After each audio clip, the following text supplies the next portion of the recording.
Hello everybody, this is another edition of my EV Rambling series, and today I'm in a brand new 2016 Kia Soul EV. It's an all-electric vehicle. This is kind of the second year it's been available in North America, and this is a fully loaded edition. Local car dealership, Graham Kia Victoria, let me borrow it for a few hours. It's just been in a DC fast charge, and I've come to it and picked it up. This is the first time in the car. I haven't even looked at how to turn it on.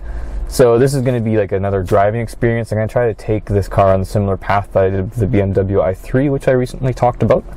So I guess initial impressions first. The car is a lot roomier than I thought it would be. The doors are indented really far. Seats are comfy. This is the leather option, the leather trim. The steering wheel, there's a lot going on it, but everything seems to make sense. The gauge cluster is really large. This screen is pretty big as well. So let's see if we can figure out how to turn this on. First thing I'm guessing is foot on the brake. There's a power button down here. I hit that, and car comes on. There's driver safety rule. I'm guessing you have to confirm that every time, or you probably just leave it and close.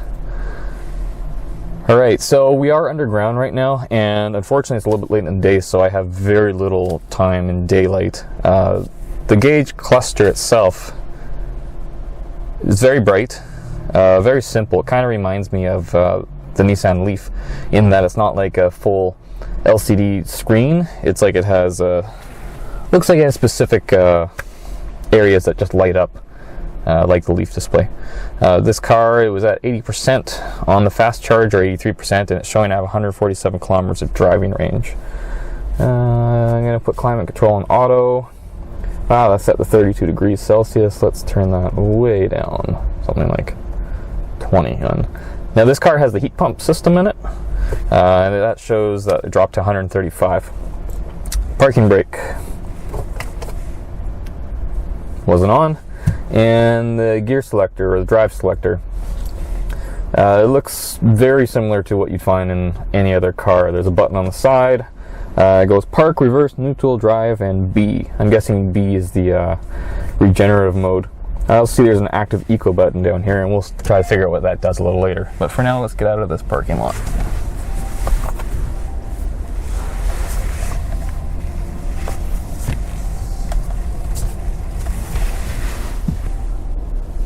Visibility is quite good.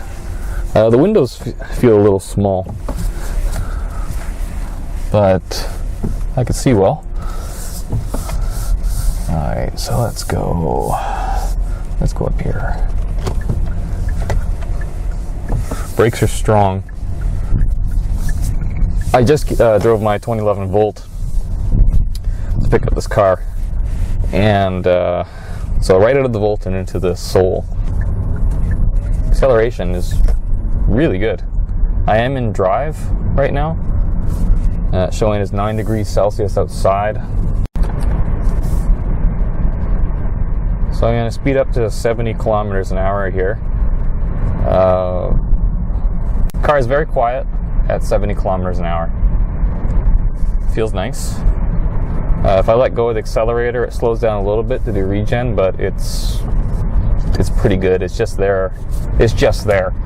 It's probably between the Chevy Volt Drive and its L mode on the first generation. So it's pretty good. Like right now, I don't have my foot on accelerator or the brake, coming down to a pretty good slowdown.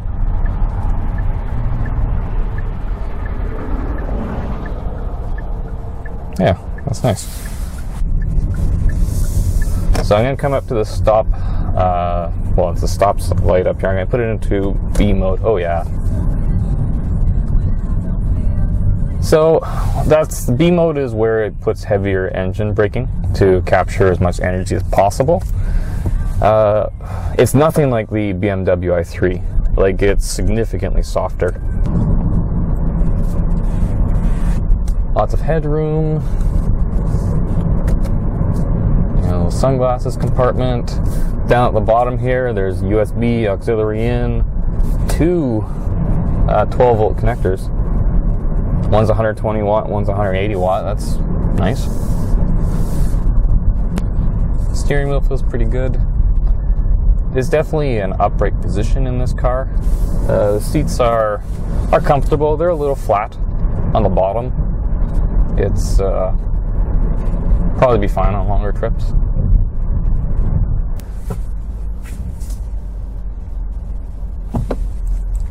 Let's try some acceleration. Yeah, that's pretty good. Yeah, it's funny. With this car, when I put the accelerator down hard there, that was all the way to the ground. Like, the car squatted like quite a bit. It was like, whoa, and you could tell it was trying to go. And I think there must be traction control in this car, because you could feel the wheels trying to figure stuff out. And it got up there. Like, it doesn't have near the acceleration of some of the other electric vehicles, but it's pretty good. That was fun. That was cool. You also got a little bit of a whine from the electric motor when I put it down quite a bit. So let's try this button. I don't know what it does. Okay. So I was in eco mode before. That could have changed things as well. There was a little green eco that was displaying on the gauge here. I hit the active eco button. That went off. Now the car is more freely rolling. And the accelerator is a little bit more responsive. So we'll see if we could try another launch later on in the drive when it's appropriate, just to see what that difference is. So I have never driven the gas equivalent of this car, and I don't plan to, but just looking at it, like, it is a little bit foreign, like this type of boxy style to me, like this window pillar, really straight, really angular edge there. It's odd too, because it goes up high and then kind of tapers down. Okay, so here we go, full launch. Yeah, tires are skidding up to 50. That was good.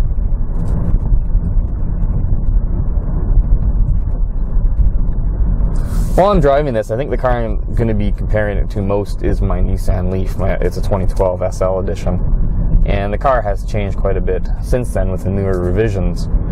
But I think these cars are the closest competing vehicles. The Leaf obviously came out first. This one has a 27 kilowatt hour battery compared to the 24 kilowatt hour that was in the Leaf, the earlier generation. You can now get the newer ones with 30 kilowatt hours. So this, for a very short time, kind of held the crown as having the highest energy density battery in it for like that price bracket, but no longer. I'm not sure that's big of an issue though. This uses the same charging standards as the Nissan Leaf, the CHAdeMO fast charger, and then the standard I think it's 1772 level 1 and level 2 charger.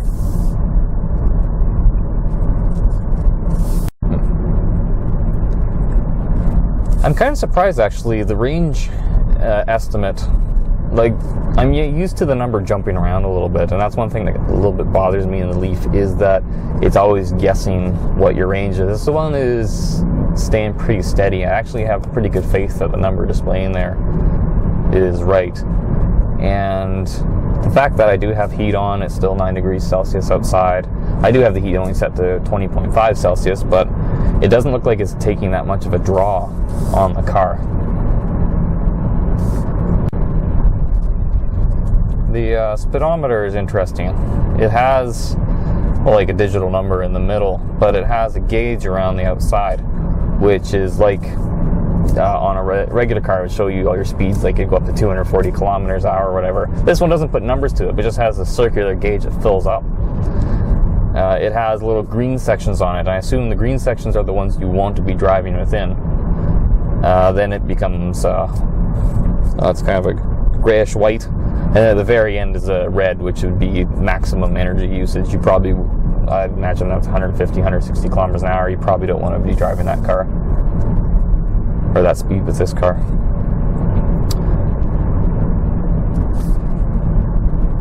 Okay, so I'm going to put it in B mode, because I know this is usually a red light up here. Yeah. And we're recapturing energy. I'm going to leave it out of eco mode though. We're coming up to kind of a nice little twisty road, and I want to see what this car feels like. Like even in most electric cars I've driven, like the Volt, the Leaf, the BMW, especially the Tesla, they feel good to drive at a good rate in a twisty hill. I want to see if this car follows that. Okay, so I'm already at 55 kilometers. I decided I didn't put the accelerator down hard there. It picked up pretty quick. Let's get 60. And let's see.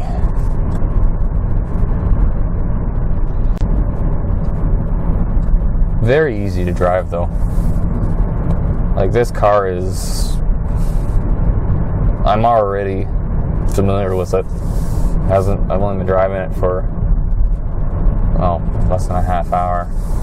And I already feel comfortable knowing how it handles, its dimensions, what the acceleration is like. Coming up to a silver first generation Volt. The controls on the steering wheel, volumes on the left side here. You can see it represented on the bottom there. It's nice. You can go through different modes. There's a cruise control, obviously. Telephone buttons, hang up, answer, voice commands.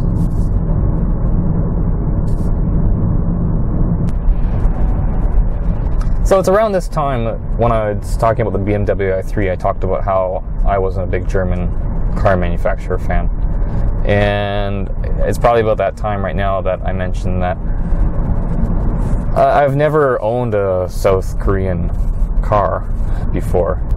But just like the Volt though, like brought me in as a General Motors customer, like I probably wouldn't have bought a GM car. This car would bring me into the brand. Like I would be at the dealership test driving this car and seriously comparing it to what BMW offers, what Chevy offers, what Nissan offers. Because just driving it right now, like I could tell it's been built well. The cabin's really quiet. Just doing research online, the reviews are really good for it. Yeah, like this would really bring me into the fold, I think. I'm going to put the car back in active eco mode. That's like the eco mode on the Leaf. It's funny, the comparisons between these cars, they're very similar in what they offer. I'm going to say the deciding factor, let's say if you are looking at a Leaf, I think you really do need to look at the Kia Soul. But what are the deciding factors? Like the Leaf has sold a lot more, so it has a much better track record, or proven track record. Oh yeah, sorry, I just had to put the accelerator down and the car just instantly reacted, and that's what I love about EVs, and this car doesn't disappoint in that. But okay, so back to the Leaf Kia Soul EV debate. The Leaf is very much an electric car, and it's styled like one. The Kia Soul, this is styled just like their gasoline car, with the exception of you don't have like the big radiator grill on the front. So that could be appealing to a lot of people. Now the issue is though is that the Kia Soul is kind of an odd car in itself. It styles itself very differently from every other manufacturer out there. So that's tough. You'd first have to like how the Kia Soul looks, and I like it. Like I think it's like it looks like a little utilitarian to me. Like it looks like it's built for a purpose. Of course, they've added a couple of cool little neat features. But no, I would like the styling doesn't turn me off. But I also like the BMW i3 a lot too, and a lot of people hate that car. In terms of driving and handling, the Leaf is probably a little more fun, maybe. They're really close. the Leaf, everything just becomes so effortless. It's really nice. Like this car, it's very easy to drive, but you can feel a little bit of swaying and lumbering. Oh, is that another Volt? That is another Volt in front of us. So many Volts. So this is a pretty big hill.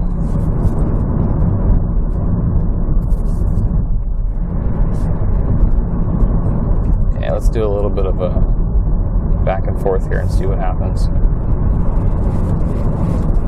You know what? That's pretty good. I wasn't expecting it. I was expecting it to lean a lot more, but it was just going. Now, that may not mean much to you, but I could actually see taking this car out on autocross now. I was thinking there'd be not a chance, but I bet you'd do pretty good in the slalom anyways.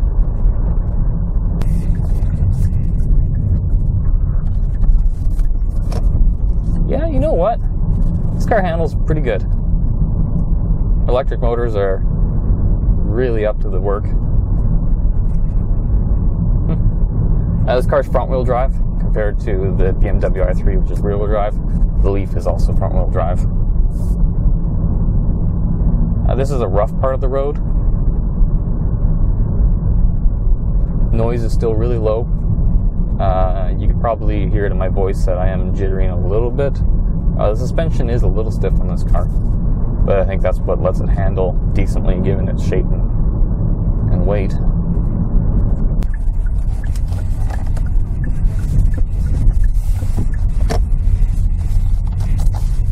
Alright, well, there's a car plugged in the charger, so let's go into the sun.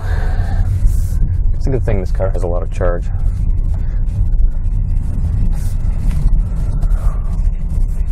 Okay, so, put in reverse.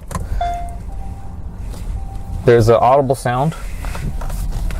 The reverse, it's certainly a long, wide angle. You know, positions quite well. Okay, proximity sensors. Now it's not, there's no, oh yeah, on the display up here, it's showing right in between. Let's see, get a little closer, see what happens. Wow, that's close. That camera's, there we go. Okay, well, I'm gonna pull it up a little bit.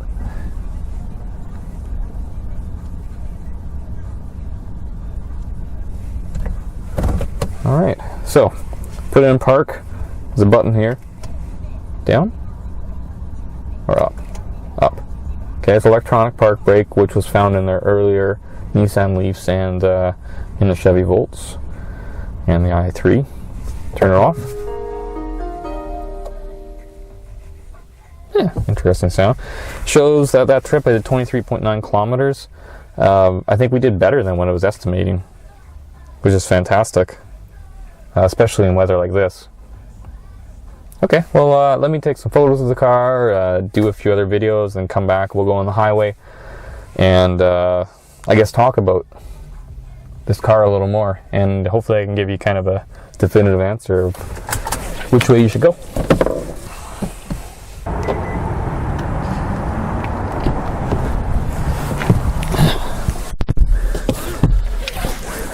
Hey, I'm back. So I've taken all the photos I want, I've done some video of the outside of the car, and kind of had time to think about the vehicle. I have to take it back to the salesperson from the dealership now. So I'm going to turn the car on, try to figure out the nav system to put the address I need to go, and take it on the highway, and I guess we'll just talk about the vehicle a little more. So for the brake, power, okay, confirm. Alright, so let's see, where are we going? Let's go Navi. There we go, address. And what day we are? We're Sunday. House number.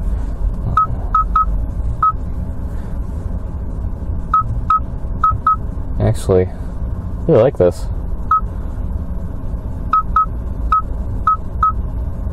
Very fast. Route guidance will start. So that was very easy. The heater is pumping up heat right now. It's 8 degrees. It's cooled down. It's getting a little bit later in the day. There's some interesting options here. It's a driver only option for the fan, which is that's really cool. There's also an EV button here. So in EV, this brings up the whole menu of the car. Now I'm just doing this. This is the first time I've had a chance kind of to look at it and sit down, but I haven't used it yet. So this is super simple. So right now it's showing I have 115 kilometers range. That's with heat on. It's showing me the nearby station is 6.44 kilometers. I guess that's along my route because I'm parked next to a charger right now. It's still being used by Nissan Leaf. And that I have 71% of my battery remaining. Let's go eco driving.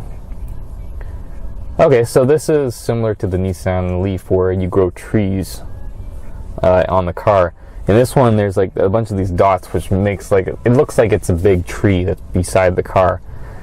Eco level 4 is I'm using 16.8 kilowatts per 100 kilometers an hour, or sorry, per 100 kilometers, not per hour. Yeah, that consumption seems a little high, but that's possible. This car it only has 262 kilometers, and so it doesn't have a lot of data to go off of. The touchscreen is really responsive, so let's go back. Let's click on nearby station. Neat. So yeah, this has all the latest charging stations. It's showing 254 in the, I guess, in its local area, I imagine, or probably Vancouver Island and maybe some of Vancouver. But that's a really nice feature to have. I wish the Volt had that. The Leaf has this as well. This is a lot quicker to use. I can't speak for the brand new Leaf. I think they put a new system in it that's not set on car wings. Set charging times. So this is if you have billing, like if you get electricity cheaper at night than the day, you can set those times. If climate times, this is be when to set cabin temperature before you start to drive. This operates only when charging cable has been connected, so that's really nice. So when you're at home, you've plugged it in. When you wake up in the morning, you know that your car is going to be set to whatever cabin temperature you want, and it's going to be using your household electricity, not the battery. So really simple. Let's go into energy information. It's showing right now that if we were to plug it into a 240, we'd be 1 hour 20 minutes. Not bad. 120, 8 hours 20 minutes. That's about right. This is cool. This is how much electricity things are using right now. So if I turn the climate off, we'd gain 6 kilometers. The electronics are using 0.43 kilowatts. The climate's using the same. So the electronics would be like the dash, the stereo. What if I turn it down? If I turn it up? Yeah, I'm not sure if it updates it on the fly. Oh yeah. Look at that. It just went up. It takes a few minutes for it to adjust, but when I turned it off, the consumption went down. Climate is 0, it obviously hit its temperature, and drivetrain is 0. That's pretty neat. Actually, I'm going to leave it on the screen while we drive. And I'll try to just rely on the voice. I kind of have a general idea of where we're going to go. So, park brakes off by pushing down. And it's going to drive. We're in Eco.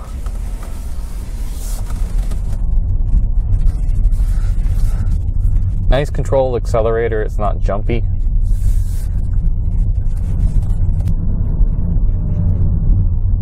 That's pretty nice.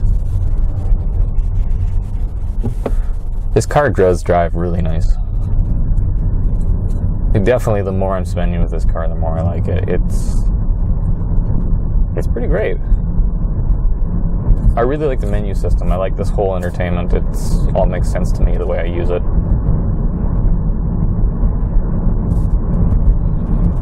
I like that this has a really efficient heating system, and I really wish that my Chevy Volt and my Nissan Leaf had the heat pump system in it. Even the BMW i3 with the range extender doesn't come with a heat pump, it's a conventional one. And it really feels like you're just wasting like so much by not having a good heater. So on the Premier or the luxury edition of the car, it has the same thing with the turn signal. If you push it down or up just a little bit, it gives it a couple flashes rather than locking into a turn, which is really nice for lane changing. Let's see, this is 90 kilometers an hour, so I'm going to take it out of eco mode. Alright, so at 90k, there's significant more wind noise. You could hear it hitting that front windshield. I'm going to try lowering one of the windows. I'm going to lower the passenger side. Lower this one a little bit.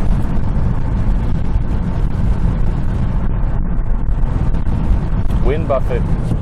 There's very little wind in terms of wind buffeting. No, we're looking for the quiet ride, like the really quiet. You look for the Tesla, the BMW i3, and even this new Chevy Volt's really quiet. This one is, well, yeah, this one's a little bit louder than the Leaf as well, just due to, I think, the aerodynamics of the vehicle. I can really see the appeal to this vehicle. Besides standing out in terms of it being kind of an odd-looking car, but on a totally different level than the i3, but I really, you know, inside, like, it feels like you're sunken down into this tank or something like that. The car still does feel, well, it's a small car, like it's a compact car, but it feels pretty big. Like being able to see the hood, it reminds me of being in like a truck or an SUV. I do like, you know, everything's angled too. Like this little mirror here angles in. Same with that side. It's like pointed. I don't know. Like it all comes together to make this really interesting package. Put it back in drive. I like the shifter. I like the ball and the button on the side. It feels like it's when I'm shifting, like there's purpose to it. I have to do action. I have to push it in and move it. I just like that. I don't know. It's neat. It's also in a really good location. Like I can sit here and I can have my hand resting on it with my arm on the armrest as well. And it's just very natural to switch between at least like park and beam. I think a lot of range anxiety is just a bunch of garbage. And I think once you analyze how far you actually drive on a regular basis, and those odd exceptions when maybe you exceed that an EV can fit almost everybody's lifestyle, and especially this EV. This thing is crazy efficient. Like I have no anxiety. I didn't charge it when I was driving out there. I didn't think that I would have to. This car has enough battery range for me to do whatever I need to do on a daily basis, and it can charge it overnight and be full in the morning. So I put it into B mode when I was saw that traffic was slowed down. Hey, there's a black BMW i3. We're seeing them all now. You just need to see it as a Tesla, which you never know.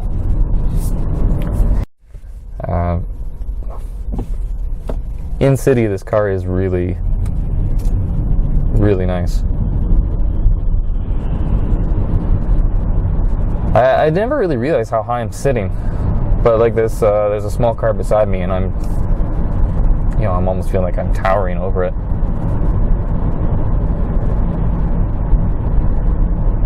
And I know this car it's a compact car still. It's nice that they're able to design it to make it feel like it's a bigger vehicle. So I'll be at my destination soon. And I think I need to make a decision on whether I would buy this, and especially if I was in the market for like, this realistically is one of the entry-level EVs. It might be a little bit more expensive than especially it's more expensive than the Mitsubishi IME EV or the S model of the Leaf. But this would be on the list. And of course, like when I write a blog about EVs, and that's why I started first before I made these videos, and I might come to a different conclusion when I turn out and write my blog. But when I first got in this car, and I recorded right from the beginning. I set the cameras, turned them on, and I just went out and drive. That first drive, I was actually I wasn't nearly as impressed with the car as I thought I would be. Is that a Tesla in front of us? Sorry. There's a silver Tesla in front of me. I think we've seen a couple Volts, Leaf, i3, and Model S60 Tesla. We've hit them all. Well, most of them we haven't seen an iMe EV yet. So anyways, okay, back to when I first drove the car. I wasn't actually as impressed as I thought. Like, it drove nice, but like nothing really stood out to me. But now that I've had a little bit of time to look at the car and sit and drive it, it's grown on me way more, like really fast. Way more than I thought it would after that first drive. This car is quickly winning me over as being a really good alternative to the Leaf.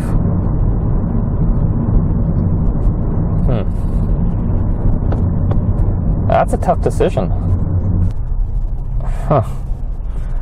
Like, especially compared to the 24 kilowatt hour Leaf, or like the first generation. If my lease was ending on like a 2012 Leaf, I think you have to look at the Soul as an option, as a viable option.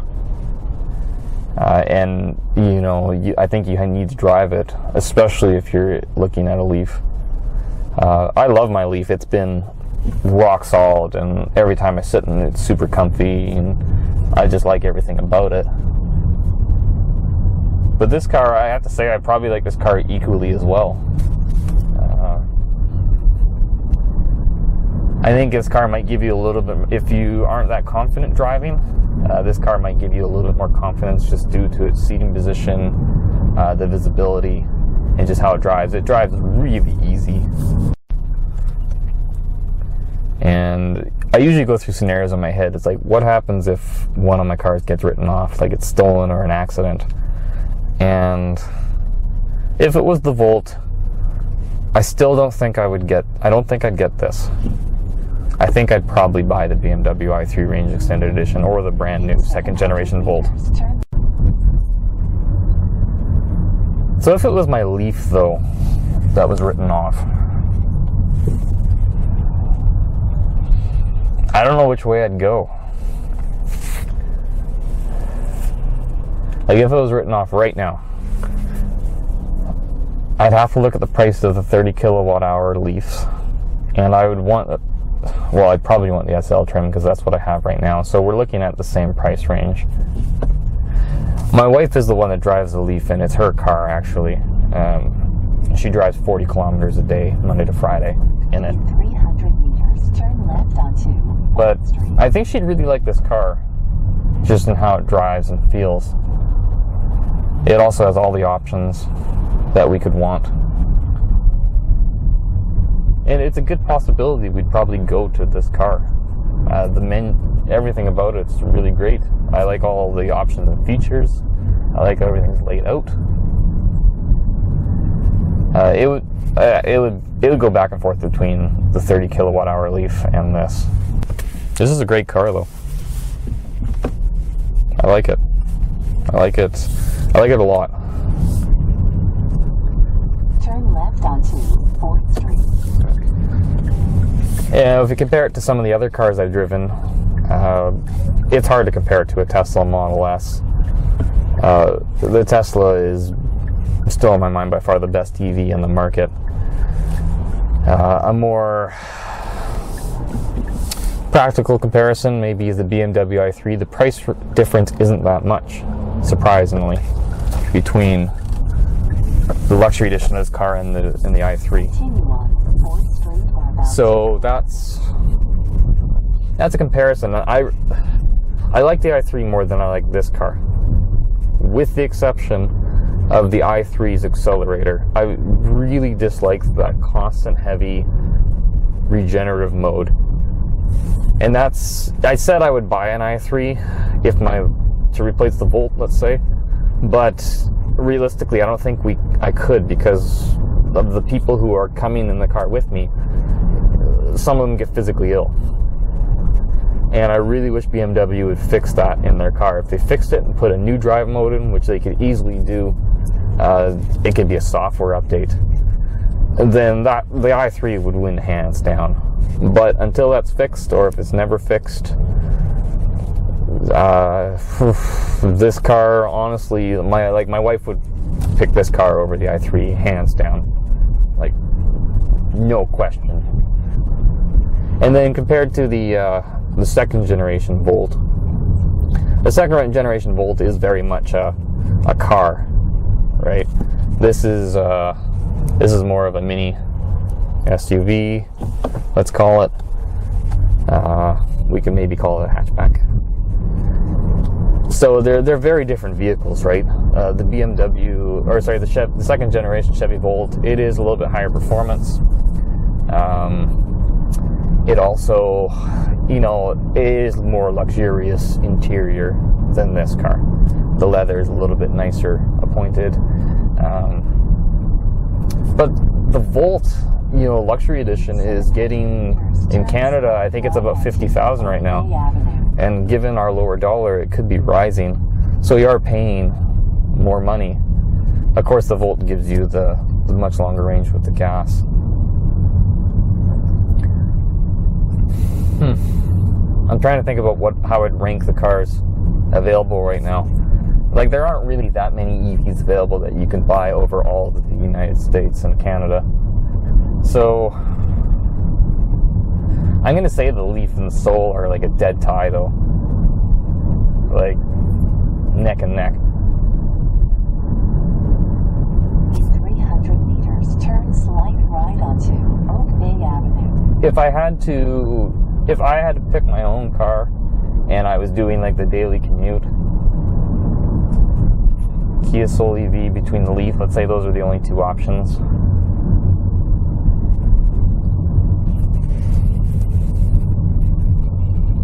Turn slight right onto Oak Bay Avenue. Oh, I can't make a decision. I don't know what I'd do. I was gonna say Kia, but in 500 meters, turn right onto Bank Street and then turn left. it's really good. Yeah.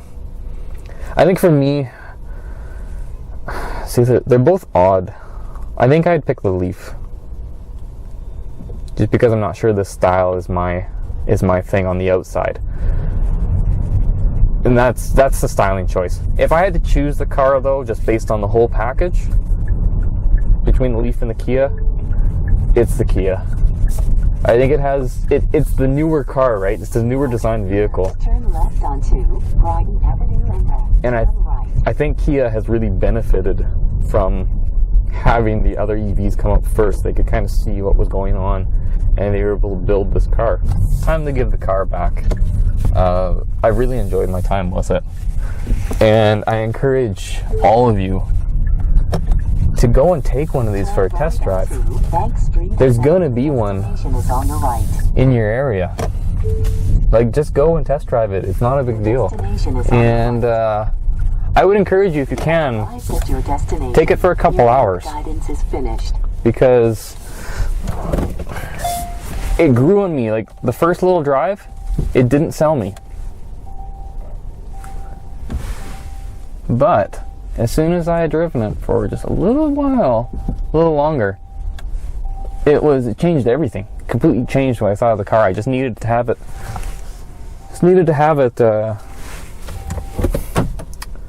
On the road for a little bit longer, and then everything kind of was made clear.